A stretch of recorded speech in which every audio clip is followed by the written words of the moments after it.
What if I told you that one man played a pivotal role in shaping Sri Lanka's modern foreign policy?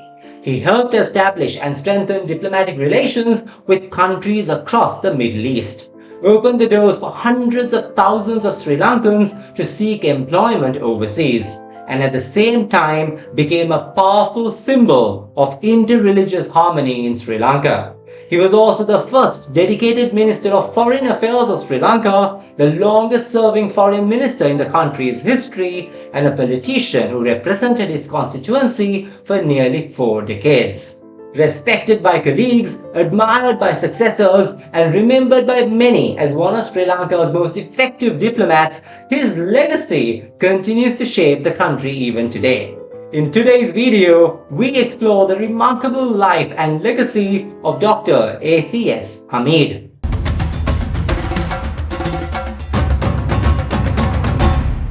Dr. ACS Hamid was born Abdul Qadir Shaul Hamid on the 10th of April 1928 in the village of Kurugoda in Akurana near Kandy. His early education began at St. Anthony's College, Katugastota, before he continued his studies at Vijaya College and later Zahira College in Matale. Even as a student, young Hamid showed signs of the charismatic leader he would later become. He had a natural gift for public speaking and he was actively involved in literary activities at school. In fact, he even edited the school magazine called New Broom, which became widely read among students in Matale at the time.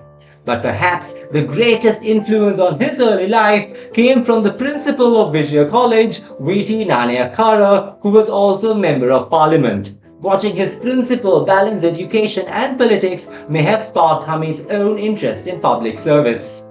In 1956, he officially entered politics through the United National Party, UNP. Just 4 years later, in the 1960 general election, he contested the large and politically significant Haris Patua constituency, and he won. What followed was something truly extraordinary. Hamid would go on to win 7 consecutive general elections, representing Haris Patua for almost 39 years. Until his passing in 1999, he remained undefeated at the polls. But his greatest national role began in 1977. That year, Sri Lanka created the position of a dedicated Minister of Foreign Affairs for the first time in its history, and the man chosen for the role was ACS Hamid. As Foreign Minister, Hamid would help transform Sri Lanka's global presence. One of his most important decisions was to remove restrictions on passport and encourage Sri Lankans to seek employment overseas. At the time, according to the 1977 Central Bank report, only about 10,000 Sri Lankans were working in the Middle East. But Hamid recognized the economic potential of labor migration. He expanded Sri Lanka's diplomatic presence in the Middle East, opening embassies and strengthening ties with countries across the region. Today, over 1 million Sri Lankans work in the Middle East, sending billions in remittances back home. Many historians trace the foundation of that transformation back to the policies introduced during Hamid's tenure. But diplomacy was only one part of his legacy.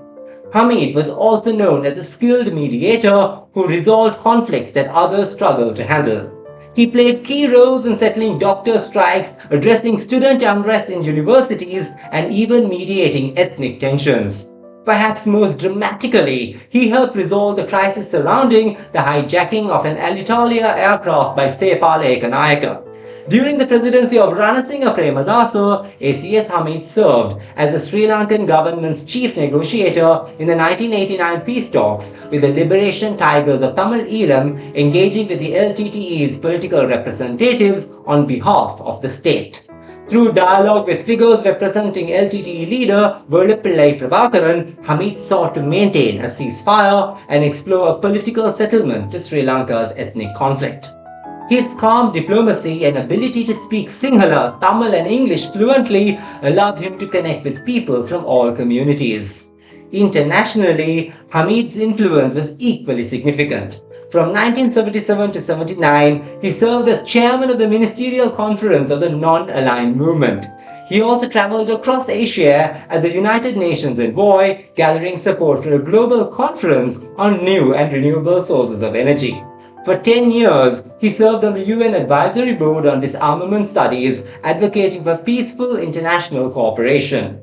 Closer to home, he was also deeply involved in the creation of SAARC, the South Asian Association for Regional Cooperation. In fact, in 1981, he inaugurated the first meeting of South Asian foreign secretaries in Colombo, helping lay the groundwork for regional cooperation among South Asian nations. Despite his global role, Hamid never forgot his constituency. Haris Patua remained the center of his political life. During election seasons, he would personally travel to every village, meeting voters face to face. And the people responded with overwhelming support. Most of his voters were Sinhala Buddhists, yet they repeatedly elected him with large majorities. That level of trust speaks volumes about the kind of leader he was. Hamid also believed deeply in education. During his time in office, he helped provide two-story school buildings, laboratories, and playgrounds for schools throughout the Haris Patua constituency. Every Mahavidyalaya in the area even had its own percussion band, something usually associated with elite schools. He also established educational institutions in Matale and Kandy districts, which prepared students for both local and international examinations conducted in English. He later founded a technical school in Yativavala where young people could learn practical skills such as motor mechanics, electronics, computer studies, English, and sewing machine operation. Dr. ACS Hamid was widely respected not only by the public but also by fellow politicians. Former Presidents J.R. Jayawardena and Ranil Wickremesinghe praised his professionalism and noted that Hamid played a key role in shaping Sri Lanka's education and diplomacy.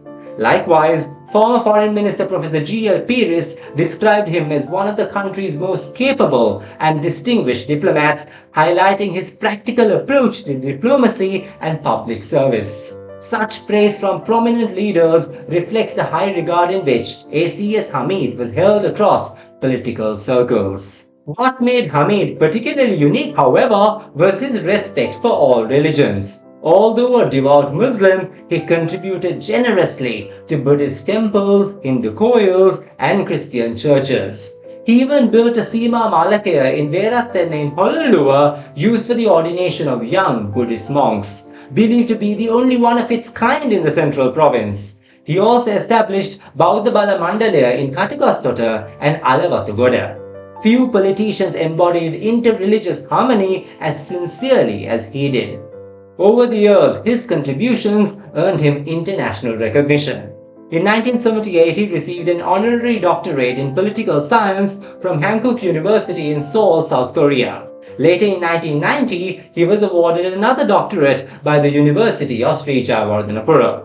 He was also an accomplished author, writing books such as The Pursuit of Peace, Foreign Policy Perspective of Sri Lanka, The Owl and the Lotus, and Disarmament, a Multilateral Approach. Dr. ACS Hamid passed away on the 3rd of September 1999. But what happened after his death revealed just how deeply he had touched people's lives. In Haris Patua, the community organized an all-night Pirit ceremony at the Katakastota Bauddha Bala Mandalaya that he himself had built. 77 Buddhist monks gathered to chant Pirit and 108 Attapalikara were offered in his name.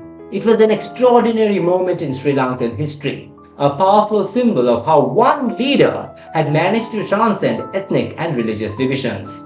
In 2002, the government even issued a commemorative postage stamp to honor his service to the nation. Dr. ACS Hamid was not just a politician. He was a diplomat, an educator, a bridge between communities, and a leader who believed that Sri Lanka's greatest strength lies in its diversity. If you've enjoyed this story, please don't forget to like, comment, share, and of course subscribe to my channel. For sources, recommended readings, and image credits, please do check the description box below. And if you have questions, suggestions, or historical topics you would like explored, feel free to reach out at tuanzamirwrites@gmail.com.